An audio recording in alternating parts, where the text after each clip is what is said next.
Praise the Lord. என் கையில் ஒரு earbud இருக்குது. அதை பார்க்கும்போது எனக்கு ஒரு மெசேஜ் தோணுச்சுங்க. பாருங்கள், இதை நான் ஆர்டர் பண்ணும்பொழுது உங்களுக்கு தெரியுது இல்லையா, இது நம்ம ஃபோனோட கனெக்ட் பண்ணி நம்ம சாங் கேட்குறதுக்காக இதை நம்ம யூஸ் பண்ணுவோம்.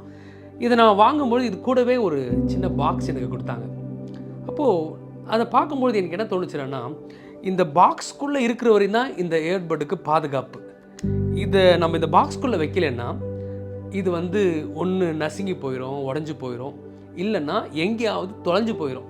நம்மளால் அதுக்கப்புறம் அது நம்ம கண்டுபிடிக்கிறது ஒரு பெரும் கஷ்டமாயிடும். ஒன்று. ரெண்டாவது, இந்த பாக்ஸ்க்குள்ளே இதை வச்சாதான் இதுக்கு சார்ஜ் கிடைக்கும். ஏன்னா இதுக்குடைய பவர் இதில் தான் இருக்குது. ஸோ நம்ம யூஸ் பண்ணுறவரை அப்படியே யூஸ் பண்ணிவிட்டு நம்ம அப்படியே விட்டுட்டோன்னா திருப்பி நம்ம உபயோகப்படுத்த முடியாது. இந்த பாக்ஸ்க்குள்ளே அதை வைக்கணும்.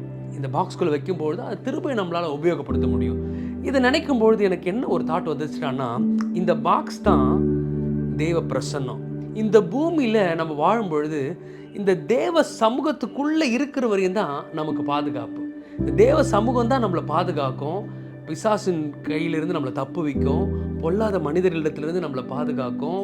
வியாதி, போராட்டம், பாவம், நம்ம எப்படி அழிக்கலாம், நம்ம எப்படி ஆண்டரை விட்டு பிரிக்கலாம்னு பிசாசு பார்த்துக்கிட்டே இருப்பான். இதிலேருந்து நம்ம தப்பிக்கணும்னா தேவ பிரசன்னம் ரொம்ப ரொம்ப முக்கியம். அது மாத்திரம் இல்லை, தேவ சமூகத்தில் தான் நமக்கு தேவ பலன் கிடைக்குது.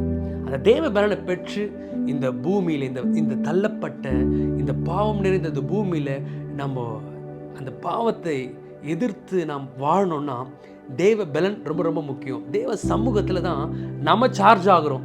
ஸோ இந்த பூமியில் நம்ம நிறைய பயன்படுறோம், நம்மளுடைய சார்ஜ் வெளியே போகுது. அந்த சார்ஜ் நம்ம திரும்ப பெற்றுக்கொள்ளணும்னா தேவ பிரசன்னத்துக்கு வரணும். இதை நினைக்கும் போது எனக்கு ஒரு வசனம் ஞாபகம் வந்துச்சு.